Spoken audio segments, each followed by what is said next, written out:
Hey, good evening, everybody, and welcome. I'm Chef Jason Morse for my friends at the Colorado Beef Council. Boy, I'll tell you, I am very excited for tonight.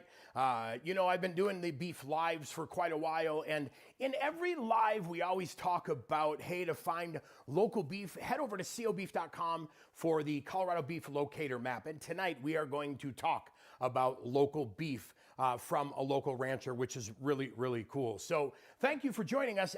Don't forget, you can always share this video out from YouTube with all your friends and bring some of that beautiful beefy content into their home. Like I said, my name is Chef Jason, representing my friends at the Colorado Beef Council. A couple housekeeping notes for you tonight.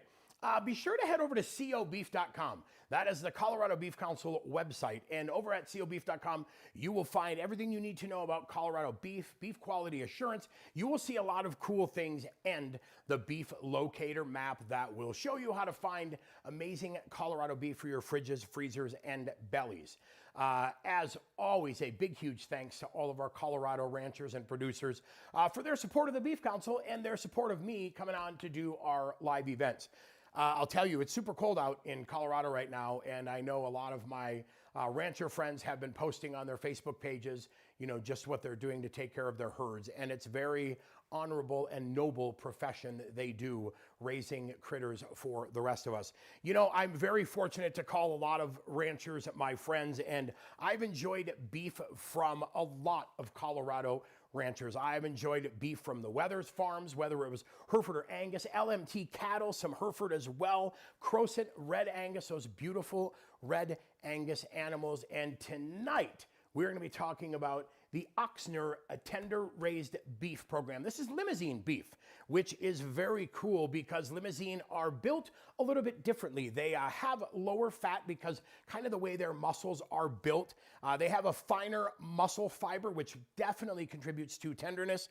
Very delicate and light marbling, which is great because it's subtle on the richness and flavor, but it makes that beef flavor very clean. And we always talk about letting beef shine through. And I think when we season steaks and we cook, I don't over season. I'm always very, very cautious to over season because I eat beef for a specific reason. I love the minerals, the iron, and I want that beef to shine through. The great thing about limousine shines through, which is awesome. That flavor is very, very good. Now, you can head over and learn more information about Ochsner Tender Raised Beef by going to ocattle.com. That's ocattle.com. You can head over there and learn a lot about Kevin and Julie and their entire family. And I'll tell you, the first time I met them, when you're around farmers and ranchers, you're around good people, and you just know it. And they were very, very cool and gracious and fun to be around and to chat with because,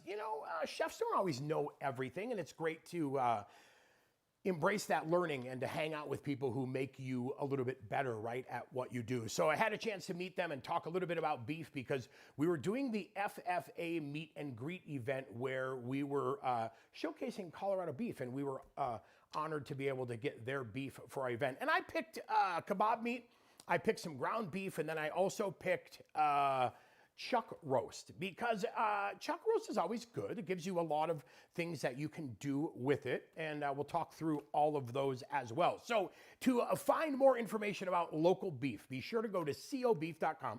You will find our beef locator map there. Tonight we are featuring that Ochsner Tender Raised Beef, and to find out more information about them, you can go to ocattle.com because they don't just raise amazing limousine beef, they also do what's called a lim flex, which is kind of a hybrid where they have limousine and Angus crossbreed what they call lim flex. And it's cool because you get the beauty of that limousine, you get that extra oomph of beef from that Angus. Super, super cool. Boy, it's interesting. I was doing a little bit of reading tonight, and I printed out some information about their animals and their ranch, and it's just so cool. I think like this tells you everything you need to know about all of our ranchers and producers, right? This is family. This is generation after generation working together to raise animals and produce that amazing Colorado beef for you. And one of the things we talk about when it comes to Colorado beef or buying local beef is how do you know what you're getting? How do you know how much you're getting? What are you paying? Always talk with your local rancher. And, you will get to know things about the beef buying process, whether you're buying a whole animal, half animal, or quarter. Hey, if you're worried about a whole animal, split it with a friend or go in with 2 or 3 friends. The great thing about that is the first time I bought local beef, I was shocked a little bit because I looked at the price and went, wait a minute. It came out to like $7.49 a pound across the board for everything. But here's what I didn't take into consideration. That during the height of grilling season, when tenderloins and New Yorks and ribeyes are $18, $19, $20 a pound, I paid $7.49. As ground beef grew in price, I paid $7.49. So there's a couple beautiful things that happen. Yes, you're gonna have to outlay a little bit of cash to buy the animal and to buy all that meat to store in your freezer, but guess what? You're getting it at the same price. So if the market goes up during grilling season or holiday events, you're still paying what you paid, which is super, super cool. Then when you buy local beef, you can work with that rancher or producer to fill out your cut sheet.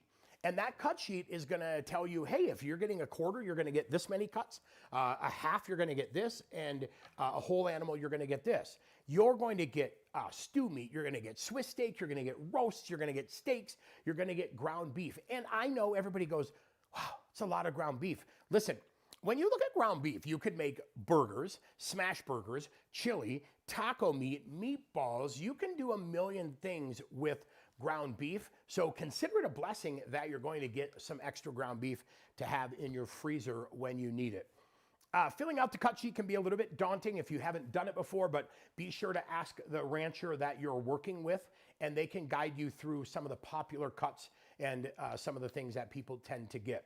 Tonight, I've got a couple recipes in the description section for you that I printed out from my friends at beefitswhatsfordinner.com. Because we are talking about chuck roast and we are talking about New Yorks, I wanted to give you just a simple, basic, easy recipe. We've got a pot roast recipe and we've got a great grilled New York with some steak butter. I am a big, huge fan of what we call compound butter. It's a great finishing butter. We're gonna show you how to make the finishing butter, or one version of finishing butter today, as a fun recipe to take grilling to the next level, right? We're gonna talk about the beef, of course, but we also wanna show you how to make a great compound butter, because think about pulling that steak off, grab that butter out of the fridge, nice little slice of it, it just melts on your steak and really, really finishes off your steak nicely. And then, when I talked to the Ochners back a few years back and we were doing the FFA meet and greet, I asked for chuck roast. I asked them a little bit about their meat and they said it's tender, and then we talked about muscle structure and those types of things. And Julie said, I really think you're gonna like this. I think you are going to enjoy our meat. And I have to be honest, I grabbed one of the roasts and some ground beef and made some stuff for myself so I could try it. Now, when I did the roast, I noticed something. Yes, it was absolutely tender. It was amazing in flavor, but I also noticed that I could do something a little bit differently with this chuck roast. So I did a reverse sear on the chuck roast. Why? Because I thought, yes, we could shred it and do tacos, or shred it and do, you know, all these different things that are traditional. But I thought, wouldn't it be really cool to do a reverse sear on here with this tender, amazing beef and serve it as sliders? So you almost got a slice of chuck steak on your slider, making it just more fun. We did like a bacon jam. We did a couple really, really cool things on that dish. And I remember when Julie and Kevin came by to get a sample, they were like, is that the chuck roast? I said, it is. I did a reverse sear on it because it's so tender and beautiful, and we're slicing it and making sandwiches. And they came back and said, thank you for representing our beef so well. And that is the biggest compliment you can get as a chef, because our job is to obviously be stewards of this, and we are huge consumers of beef, but boy, we have to represent the brand really, really well. So that was super fun to do, and it was just an interesting way to look at something different. So tonight, I have for you, yes, hold on. I told you we have a pot roast recipe. I got that. You want to make pot roast? I am not judging. Pot roast is amazing and delicious. But tonight, we're going to show you how to make a slider. We're going to talk through that process. I've got some pretzel buns here. And then we're going to show you how to make a steak butter. Now, you may be thinking, this guy is weird. He has a lemon for steak butter? Absolutely. Remember, I have my notes over here on this big whiteboard. Remember we talked about the beef flavor shining through? Yes, lemon tends to brighten things up and brings that beef flavor out. So we're gonna use a touch of lemon in there to add some fun to it. Well, I'll tell you what, like I said, don't forget, leave your questions and comments in the chat section. We will come back and answer your questions. And if you need help being guided towards any answers or finding out some facts, we are absolutely more than ready to help you do that. And then, as always, just a huge thanks for joining us. We appreciate it. And then don't forget, we have the recipes in the chat section for you as well. And then head over to visit my friends at cobeef.com. That's Colorado Beef Council website. All right. Housekeeping is done. We are in a good place. Let's put our notes away. We're going to wing it the rest of the time. Okay, so let's talk a little bit about this chuck roast. Now, depending on what size you get, it's about I think this is about 4 pounds. Yep, 4.5 pounds. So beautiful, beautiful chuck roast. Now, you could absolutely do this whole. I chose to cut this in half, so I had 2 smaller chuck roasts. And what's nice about that is I get a smaller piece, but I'm setting myself up to get ready to do some slicing. So basically what we did was we let this defrost in the refrigerator. We didn't leave it out. We let it defrost in the refrigerator. It's great. Comes in that CryoVac vacuum sealed bag. We gave it a little bit extra time. So I think this was defrosting. I think I picked it up Monday. So I put it in my fridge and it was absolutely perfect and ready to go this morning. So let it defrost naturally. You don't need to take it out of the package. Let it do its thing. And then don't worry about any of the juices in there. That's not blood or anything like that. Those are just what we call a little bit of purge, just some of the juices in the protein that are hanging out there ready to come out. Now, we took this out, and what I did was I had a little duck fat spray. I put these in a pan and I sprayed it all around with some duck fat spray. You could absolutely use olive oil if you wanted, or avocado. You could use bacon fat. And then I just picked 2 rubs. I produce a line of barbecue seasoning, so I picked a couple of mine, but pick your favorite rubs. I went with kind of that good all-purpose salt, pepper, garlic, onion, and then I went with a little bit of a coffee rub just to amplify some of that flavor. Boy, I'll tell you, beef is good, right? It's got a subtle, rich flavor, and I wanted to just give that coffee a little oomph as well. So pick your favorite rubs. Now, I went ahead and sprayed it. I patted it down, cut it in half, sprayed both sides, and then went through and seasoned it. Again, I seasoned to taste, so I'd love to tell you I used 2 tablespoons or whatnot, but I looked at it, I judged it, and I always season to taste. I don't want to go too heavy because my goal is not for someone to go, wow, that seasoning was really, really good. No, I want them to eat this and go, that is the best beef slider, beef sandwich I've ever had. So season it light, and then we went out onto my Traeger. So I'm cooking on a pellet grill. Now, I put the probe in here. Like I said, cut these in half. I had 2 pieces, put the probe in here, and I let these go for about 4 hours at 250 degrees. Super, super low, super, super slow. What I'm trying to do is just bring that internal temperature up a little bit, and I brought it up to about 145 degrees. I needed it a little bit hotter because traditionally this is a very tough cut of meat, right?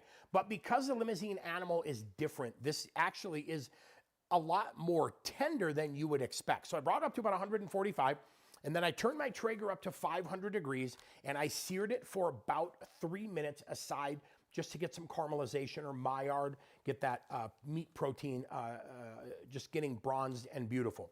Then I went into the pan. I've got the pan sitting back there, and we're just resting it. So far, it's been resting for 13 minutes because literally I pulled it off my grill at about a minute before 6. Actually, you may have heard me when you started. I was walking over to get it.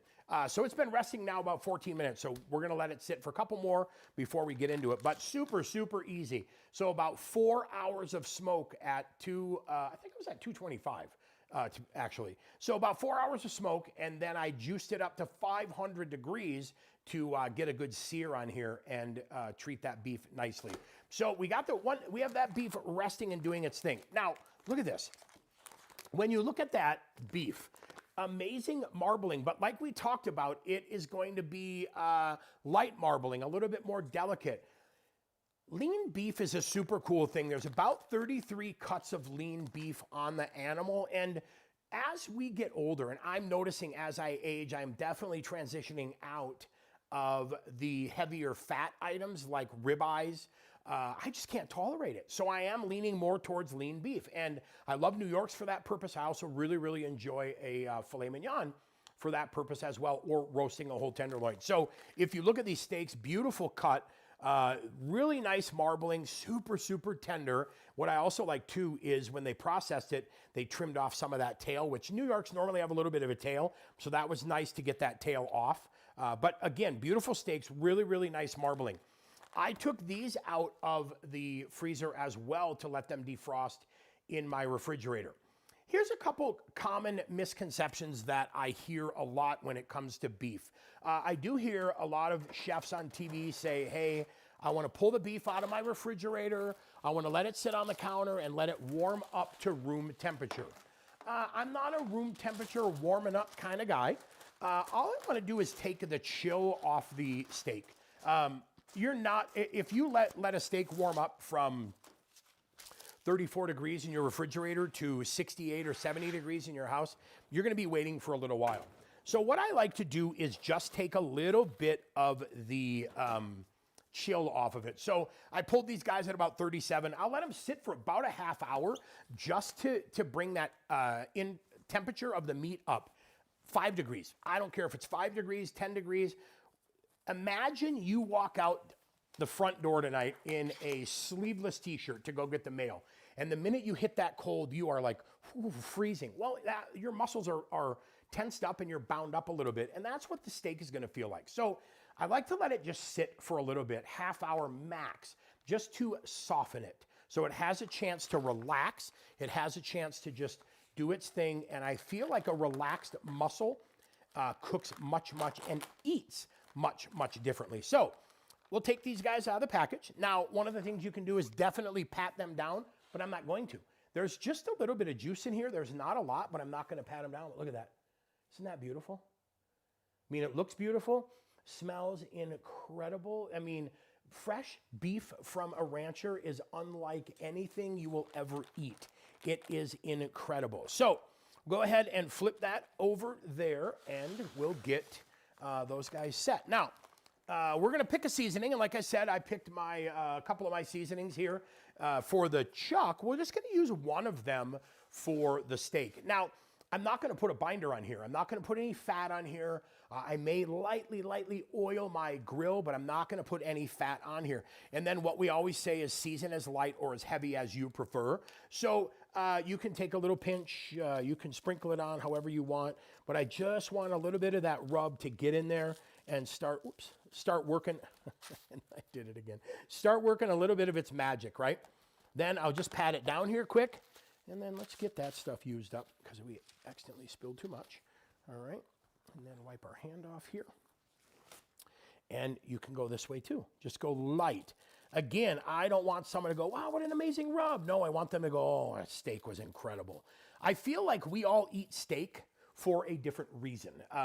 I definitely appreciate that connection to the earth, if you will, because I really feel like between tasting the minerals and the iron in the beef, it's like eating beets. I love beets because I can taste the dirt, but I love eating beef because I can taste those minerals and iron, which is great, right? That's your connection to earth.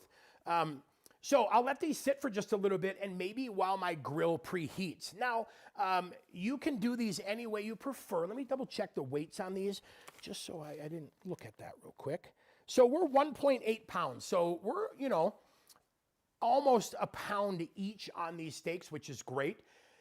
If you want to do a reverse sear, these are going to work nice because they're bigger. But if you want to just grill them hot and fast, interesting question that has been going around today, and if you follow me on social media, I asked the question on Instagram, what is a sear? I feel like we all have a different definition of what sear is to us, because it's really about our comfort level at what temperature we want to cook at. So I'm going to say cook these how you would normally cook your steaks, how you enjoy them with the texture, grill marks, etc. that you prefer. And you are the master of your grill, right? So cook them how you want and rest them and get them done. We always want to rest for just a couple minutes. Pull them out a little bit early. That's my chef's tip for the night. If you pull those steaks out maybe 5 to 8 degrees under where you want them and let them rest, they'll carry right to that versus taking them right to where you want them and then they go over. So I always like to kind of finish them to where I want versus overcooking them. So let's put these over here. Let me get these in my side area here. Now, when your steaks are doing their thing, it is time to pick their accoutrement. So I am going to grab a couple sticks of butter. I'm going to take a lemon, and I have some Italian parsley that I washed. Now, what I'm going to do here is make a steak butter. The recipe that we have is a really nice black garlic butter. That's the recipe I posted for my friends at beefitswhatsfordinner.com. Those guys do a great job, and compound butters are so fun, and they're coming back. I feel like more people are using compound butter. We did a couple videos I shot in Florida a few weeks back, and we did a umami butter to go on our porterhouses that we have. And, you know, that butter was definitely a delicious addition to it. So we'll show you a fun little compound butter to make. So take the butter out, let it soften. Honest, you could let it soften for a while. Give it a couple hours, or pull it out in the morning and just let it sit on your counter and do its thing. Now, parsley, I am going to kind of pull back these bigger leaves right there because I want to get into those little guys down there. So I like to just kind of roll that up a tiny bit. It makes it much, much easier to chop. And then don't push down because you'll bruise it. I'm actually slicing through here so that I'm slicing that parsley. I'm not smashing down on it.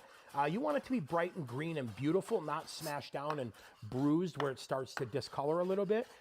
Put as much or as little as you want in there. I have about, let's see, about 3 tablespoons. Yeah, about 3 tablespoons-ish, right? So let's get that guy set to the side. Now, I'll take my butter, and I've got this softened. I'm just going to put it in the bowl. And we'll set number 1 in there. I did go with unsalted butter. That's important to remember because I am going to put a rub in here, and I don't want to add more salt because those steaks are already seasoned.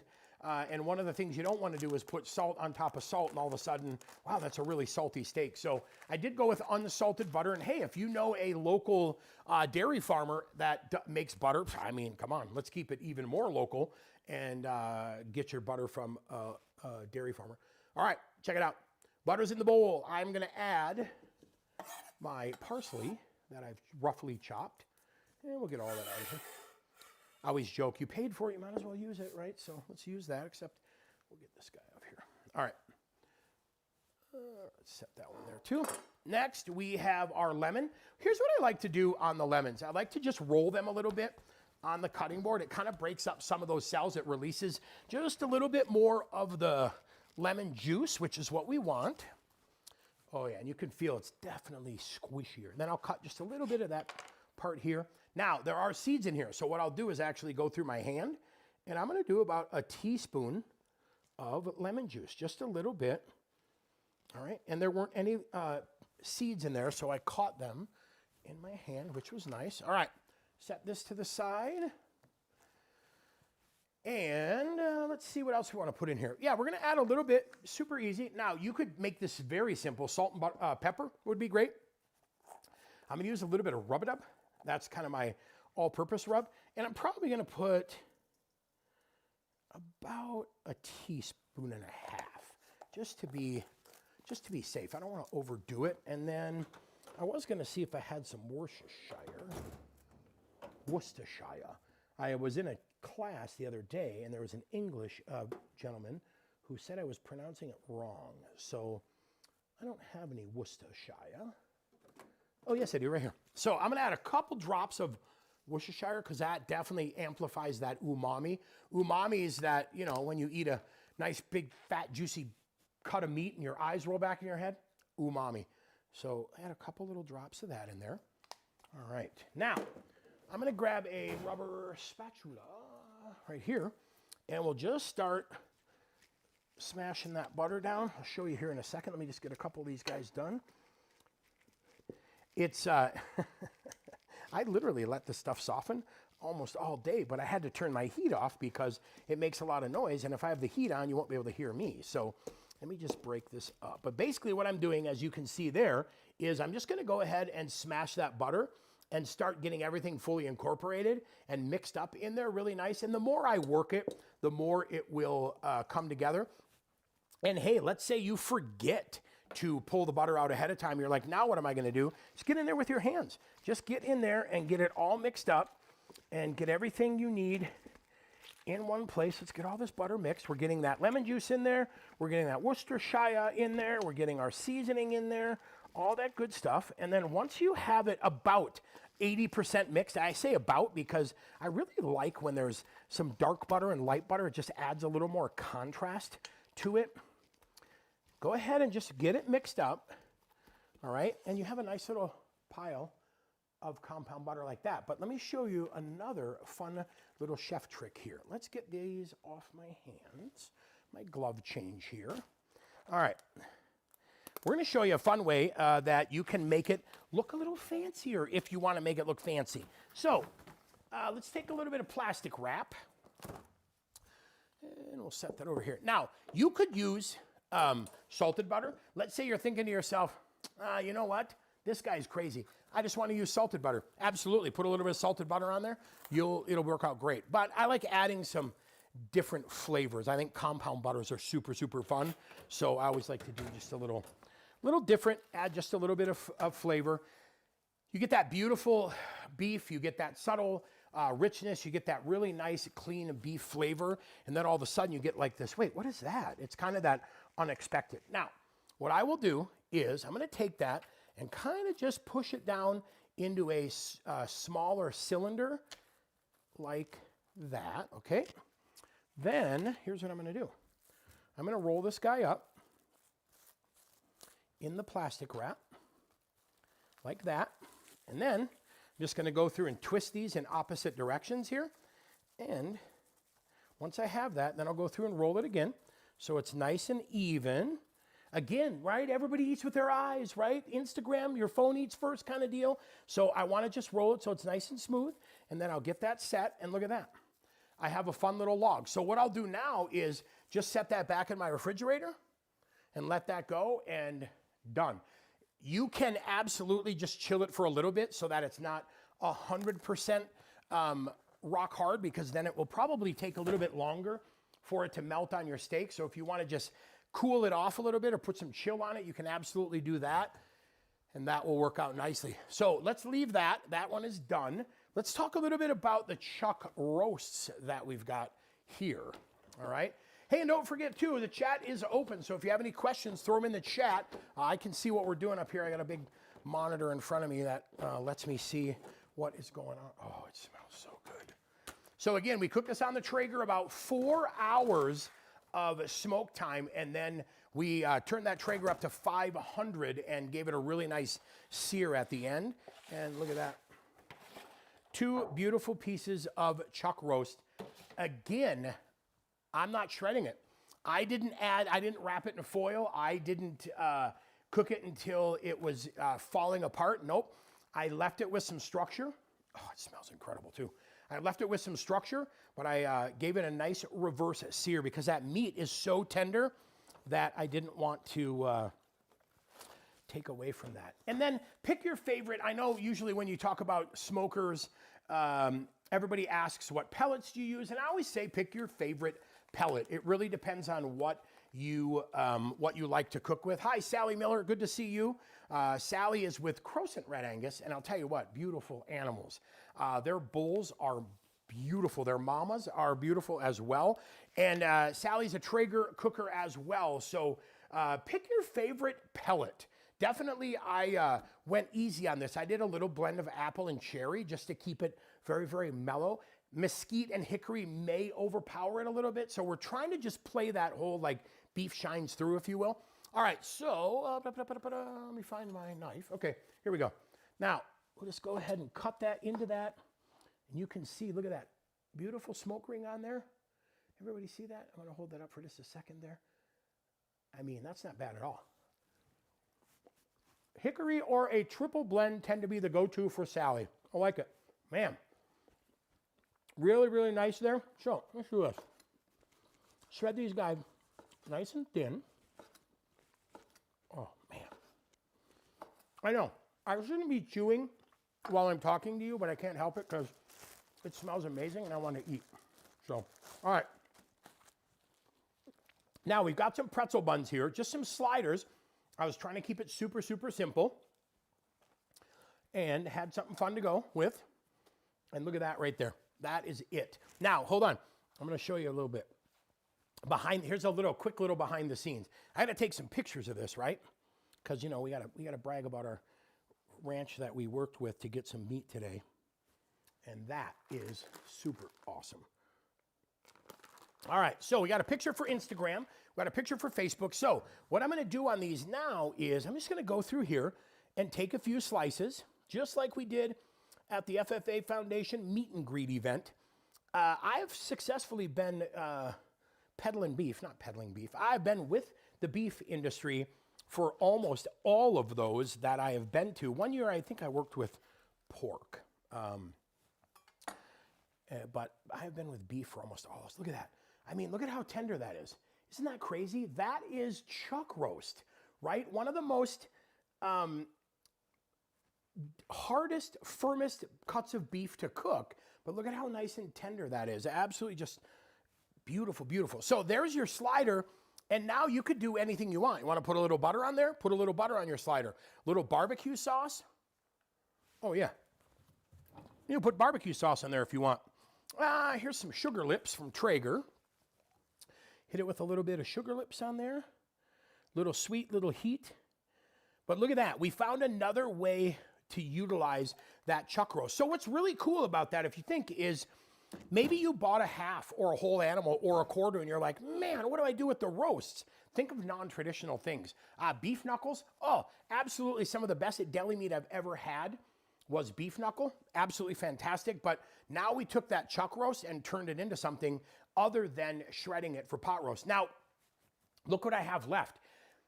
Definitely don't think, oh man, I'm just going to cook half of this, because then what happens to the other half is you put it in the fridge, you forget about it, and all of a sudden, waste. So we don't want to waste. We definitely want to cook it all. And guess what?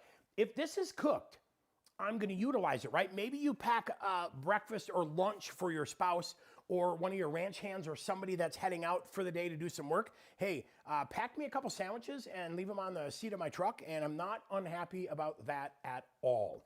At all. So a lot of cool things when you buy local beef, and treat it just like the normal beef. There is nothing different except the flavor is going to be absolutely incredible.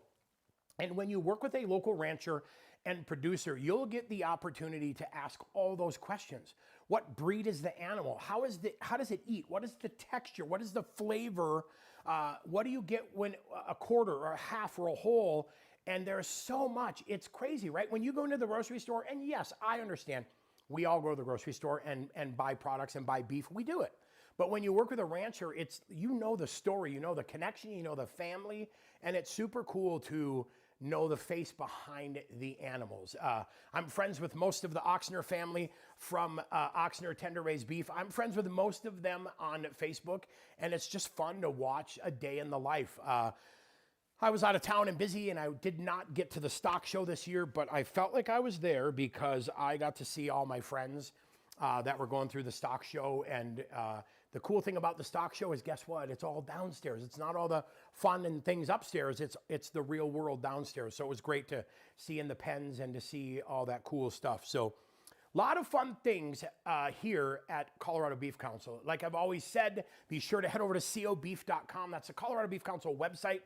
Grab a ton of information there, including the Colorado Beef Locator Map. That's going to help you find all of our ranchers and producers here in Colorado, and get that beef that they have in your fridge and in your freezer and in your belly.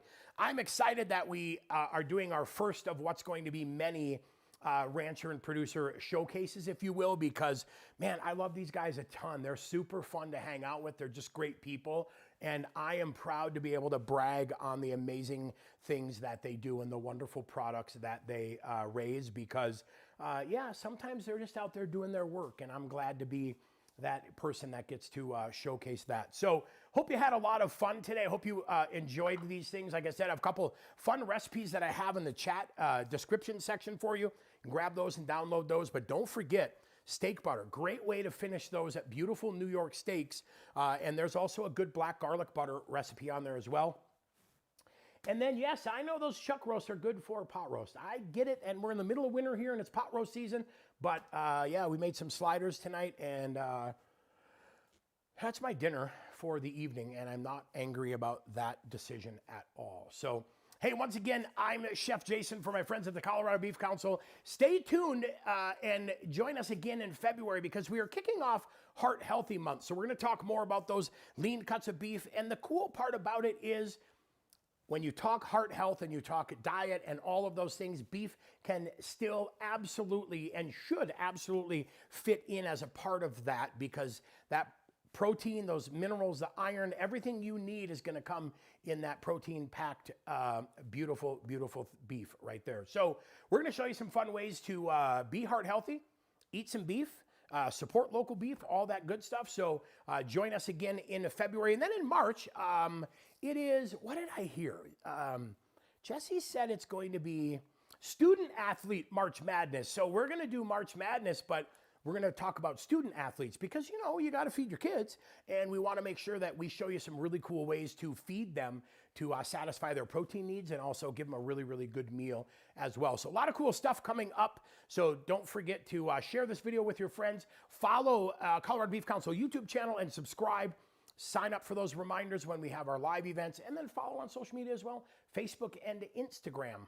All right, everybody, thank you so much to all of our Colorado ranchers and producers and the Colorado Beef Council for allowing us to do what we do. We have a lot of fun doing this, and we hope you enjoy hanging out with us as well. But thank you. We appreciate it. We appreciate everything you do to provide food for all of us. So once again, Chef Jason from our friends at Colorado Beef Council. Have an amazing rest of your week. Yeah, do good things. And next time you see a farm or ranch on the side, just nod your head, wave, give them a little thanks, because they're working hard during the entire year. No vacations or any of that stuff. They're working hard to make sure we are well fed, and for that we are super, super appreciative. So happy cooking. We'll see you next month.